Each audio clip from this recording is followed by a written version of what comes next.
Senator Roberts, you have the call. Thank you, Chair. Thank you for being here this morning. The Foreign Investment Review Board makes recommendations to the government about approving certain large investments in projects in Australia. One concern of Australians is the seemingly large number of Australian residential homes and residential land that is being purchased by foreign investors to the exclusion of Australian home buyers. Are you aware of that? Simon Reiter, First Assistant Secretary, Foreign Investment Division.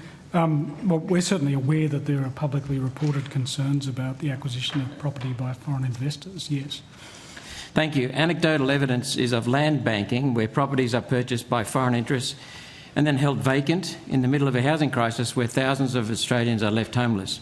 From the 1st of July 2020 to 30th of June 2021, there were 5,310 residential real estate purchase transactions by foreign buyers with a total value of $4.2 billion in 1 year. 86% of those were for new dwellings and vacant land. Minister, why does there appear to be no governance or restriction on overseas ownership of residential property in Australia? Yeah, there are, and I'm sure officials can take you through them. Senator, there are restrictions. So generally speaking, foreign investors in relation to residential real estate cannot purchase existing properties. There's only one real exception, which is for temporary residents who need somewhere to live. But generally, they'll only receive approval for the acquisition of newly built properties, not existing properties. And that's designed to encourage the construction of new residential properties in Australia. So foreigners can't buy existing property, but they can build new property? That's correct. Okay. And who gives the approval? Well, in general, the residential real estate proposals are considered by the ATO under delegation from the Treasurer. Australian Taxation Office? That's right. As designated by the Treasurer? Yes. Thank you. Given that many countries, Minister, do not allow foreign ownership of their residential properties, why does Australia allow foreign investment in residential property with little or no restriction?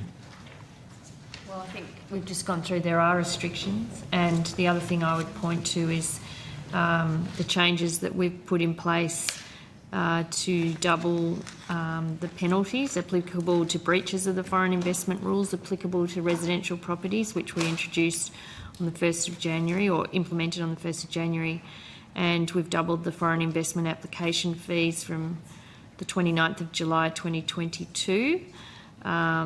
It was prior. Fees now start at $13,200 for acquisitions of residential property valued at $1 million or less, and $26,400 for acquisitions of $2 million or less.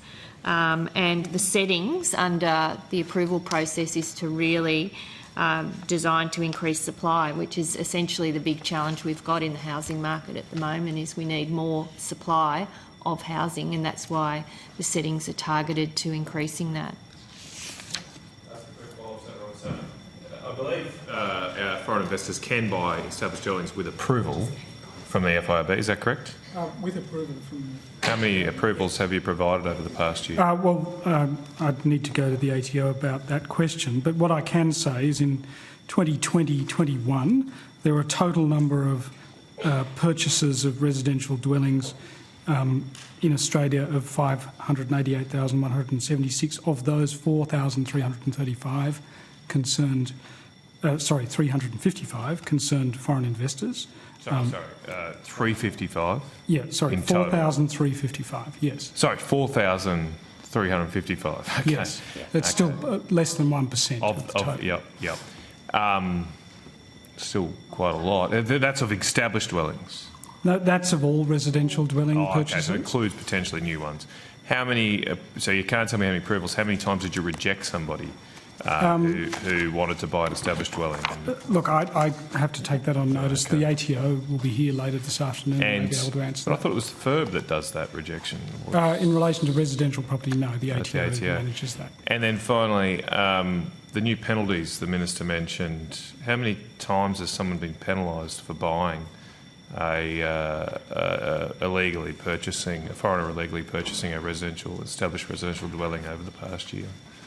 I couldn't answer that. The Does it ATO would happen? need to respond Is to there that. one? The ATO certainly took action, I think last year, was successful in obtaining penalty. I mean, the against issue foreign here investor. seems to Yes. be, I mean, notwithstanding your figures, anecdotally, the foreigners are always turning up at auctions buying established dwellings.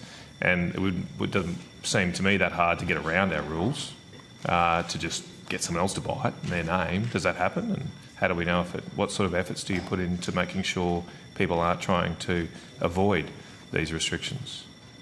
Again, Senator, the ATO is responsible Right. for the compliance in that regard, and I'd also note that Australian citizens and temporary residents are able to purchase as well, regardless of their background. Of course, but they could also do so on behalf of others. And how is that illegal? Would it be illegal to do so on Well, behalf that of would someone? be a scheme to avoid the Right, application a of scheme the to Act. avoid. Yes, it would be. You're I'm just asking. I know you're saying the ATO is enforcing, but presumably you're the policy area. We are. So how confident are you? You don't seem to understand the details of the prosecutions that go on. How confident are you that it's actually being implemented, this restriction? Well, we rely on the ATO to do this. It administers and enforces the law in accordance with the Foreign Acquisitions and Takeovers Act and the relevant policies that the successive governments have put in place around this area of activity.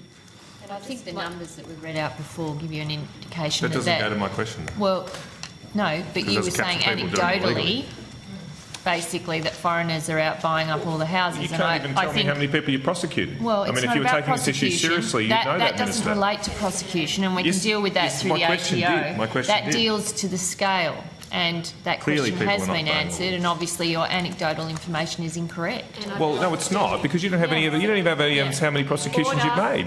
Order. You're obviously not taking it seriously. Oh, don't. Order. I'd like to return to Senator Roberts, who I believe has Doesn't called. like the heat. I Senator thank Roberts. Senator Canavan for his questions. Minister, doesn't it mean, though, with the current housing crisis, the ability for foreigners to buy or to construct a new house, doesn't that crowd Australians out of the market? Or certainly raise the prices? Well, again, no, I wouldn't accept that. And again, goes to the numbers that Mr. Reiter has outlined. But the fact that the settings are targeted to essentially without exemptions to new housing supply, it's focused on generating that new housing supply to be available for people to live in. And that's part of what we have to deal with in the housing market at the moment, is a shortage of supply. According to the figures that Mr. Wrighton said, 4,355 were bought by foreigners out of 5,186. That's almost 80%. No, you got the wrong. Sorry? 588,000. Oh, sorry. Less than 1%. Thank you. That's my mistake. 0.74% to be precise. So, quite often, though, foreigners will lock up their houses rather than rent them out. So they're vacant. They're not available to Australians. Senator, I don't think we can confirm that kind of a statement. That's widely known. You won't confirm it because you haven't got the exact numbers. I understand that and I appreciate that. Well, I don't think we have any actual evidence of that fact. No. But also there is part of the ATO's responsibility is also around the amount of time a property is vacant and ensuring that it's not left vacant as well. That is part of the compliance regime. That's the ATO's responsibility, is it? Yes. It is. Okay. So you're just responsible for the policy? We're responsible in terms of residential real estate. Treasury is the policy responsibility. The ATO implements the policy. Wouldn't the widening, Minister, of the mandate of the FIRB to include residential purchases go a long way to slowing down the sale of residential property to foreign speculators? If FIRB were assessing them, If FIRB were extending their authority over all residential property? would slow it down. Is that what you're saying? Yes. Is that what you're saying? Well, I'm not sure how those two things go together, but essentially the ATO,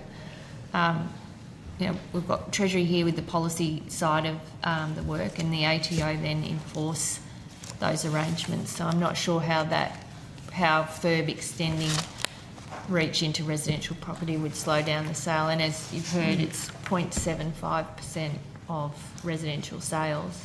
So FIRB would have authority as to whether or not to approve or recommend. They don't approve anything. They Well, make the ATO recommendations. currently does. So we have an approving entity who does that work. Which basically has no teeth. It's just By all means, I don't accept that, but by all means, put those questions to the ATO. Isn't it time, though, for the government to start buying back the farm and limiting sales of Australian land to Australian purchasers only? Like China we does? wouldn't. Like several other countries do? No. Well, that's not the policy of the government. So we have in place an arrangement that allows, under specific circumstances, foreign investors to purchase residential properties in this country. We've got those settings. They're here. We can answer questions about them, but they're the arrangements that are in place. I understand they're here, but I'm saying why not change them so that only Australians can buy Australian land? Not just Australian real estate, residential real estate, but Australian land. Well, that's not the government's policy. I mean, we are a country that has relied, we are, an open-facing economy. We're a country that's relied on foreign investment. We believe there needs to be suitable controls in place to manage that, and those settings are the ones that we've been talking about this morning, and that remains the government's policy. Some other countries. Last question. Thank you, Senator Roberts. This is not a radical thought, Minister, as many other countries protect their sovereignty by not selling their land to foreign interests. And why is it that Australians can't buy land in those countries, but foreigners from those countries can buy land in our country? Well, I'm not sure of the countries that you are referring to. China's one of them. There are a number of countries.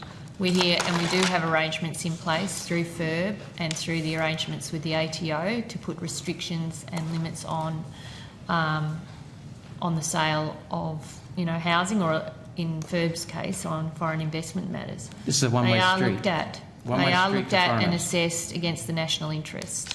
It's a one-way street, Minister, for foreigners. Australians can't buy property in their country, but they can buy it in our country. I'll take that as a last comment there, Senator Roberts, in your Thank you, block. Chair. Thank you very much, Senator Roberts. We're going to